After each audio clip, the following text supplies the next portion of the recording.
Hi, my name is Benjamin Portnoy, and I am the marketing director for Local Search for Dentists. And with me is Graig Presti, the CEO of Local Search for Dentists.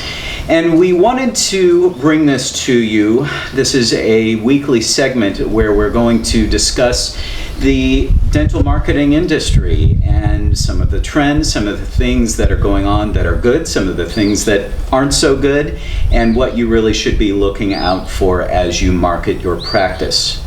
Anything you'd like to add, Graig? I think that's a good introduction. This is something that I think the industry as a whole really needs, because right now in dentistry there's probably more confusion now in the marketplace than at any other point I can remember in the last 10 years. Mainly because of technology advancements. There's so many different ways to attract new patients and referrals and do different things. Not to mention, there's a lot of anomalies that are happening right now, whether it's the new graduates that are coming out, corporate dentistry, large private corporate practices that are really popping up everywhere. And I think when it comes to the solo practitioner, really the main point of doing these things on a weekly basis is to really kind of cut through all of the baloney that's out there and give these people some really, really good content that allows them to make better decisions in their business. So you don't have to worry about, making a bad decision. We're going to kind of help, facilitate, what's going on right now. So this is something that I think, we'll be hosting on the website for free. We're not going to be selling anything on this. This is going to be completely 100% content. We'll transcribe it and we'll make it available in a bunch of different ways for them to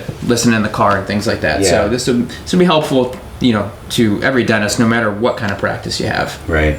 This is a lot of what we do around the office, which is sit and talk about, just to analyze trends, what's going on in the industry, and where some of these less than scrupulous marketers are coming in and trying to convince you need one thing or the other, and we're here really just to set the record straight. Yeah, absolutely. And not only set the record straight, but offer tools and things that really we can offer to them in terms of what they can use in their business. So you can avoid the pitfalls of making a bad decision from marketers and things like that, and other folks, whether it's a large company or a one-man band. You don't have to make that mistake and lose out on thousands of dollars. So there's a lot out there right now, and I think this will be good for everyone to kind of understand where is everything going. So you can eventually sell your practice or retire, because let's face it, bad decisions in a practice can really thwart whether or not you're going to be able to sell your business for what you want,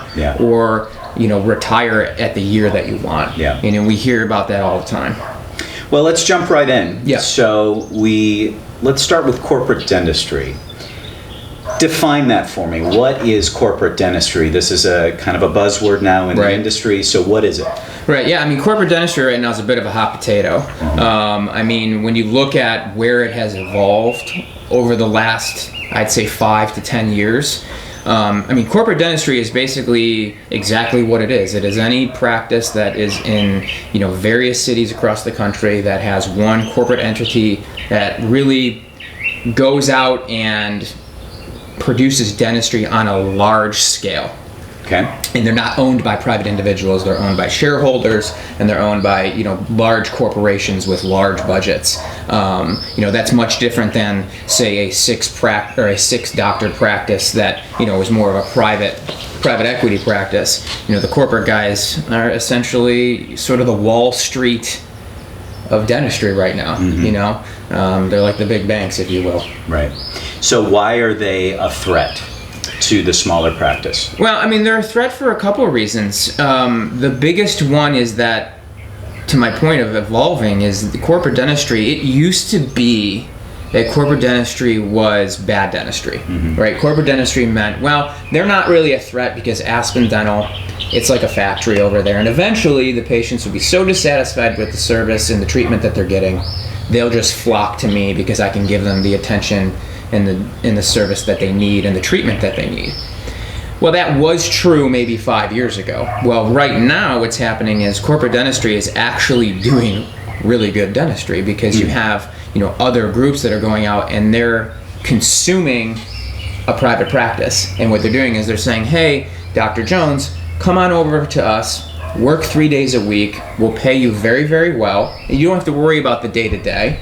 We'll market the practice, we'll run the payroll, and you come in and do the good dentistry that you would normally do in your private practice. And that's just happening on a very large scale right now. Mm-hmm. So the patients aren't getting the bad treatment that they used to get. And they're also cloaking themselves very well these days. Mm-hmm. If you look at corporate dentistry in terms of how they're branding themselves, there's many more corporate dental offices than Aspen Dental. You know, we're here in Austin, Texas. It's a great day today out here. Weather is always awesome. And there's a practice that opened up down the road from us. And I didn't know they were a corporate practice until I actually really looked into it, because they did such a good job branding themselves as the local dentist. Kind of a wolf in sheep's clothing. Wolf in sheep's clothing. You had no real idea what they were. Mm-hmm. And they're getting smart, and they're and really, want to know why they're getting smart is because they don't really view the solo dentist as a threat. They know the holes that they have in their practice, and they take advantage of it. Yeah. And they've got the money to do it. Okay. So, as kind of a general rule, what are some things that the private practice owner can do to fight against this? Yeah, I mean, there's a lot that they can do because they have a lot of advantages, right? You can almost compare it to, like, you know, the Walmart, Target, big retail store versus going to the mom and pop, you know, store who essentially you can get what you want, but you're going to pay a little bit more, right? Well, the benefit to that is that the private practice is very nimble, mm-hmm. right? The solo dentist, or even if you have a couple of associates or maybe one or two partners, that's still very small compared to a corporate practice. You're very nimble, mm-hmm. right? As a small business, you have the ability to make a decision like that. Yeah. You don't need to go through a board of directors. There's no budget that needs to be approved. You don't have to make, 82 presentations just to get a marketing campaign approved, yeah. right? You can call us up today and we can get you going today, yeah. right? Because as the solo dentist, you can make that decision right then and there.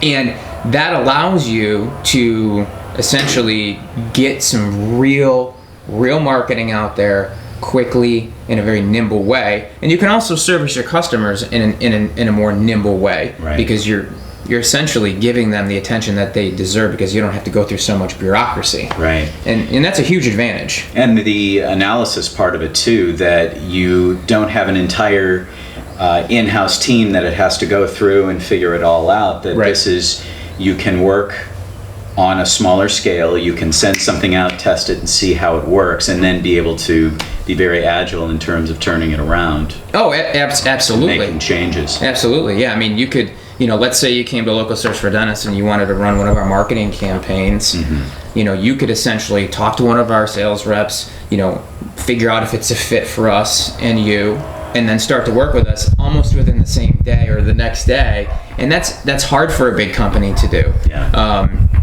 And that really allows you to be nimble in the marketplace. So marketing trends happen, right? Referral system trends, they ebb and flow. Mm-hmm. These big companies, it takes them a while to get to a decision. If Google comes out with a new tool this week, it might take corporate dentistry 6 months to get it approved. Well, the local dentist can, jump on that trend much quicker, than the corporate guys.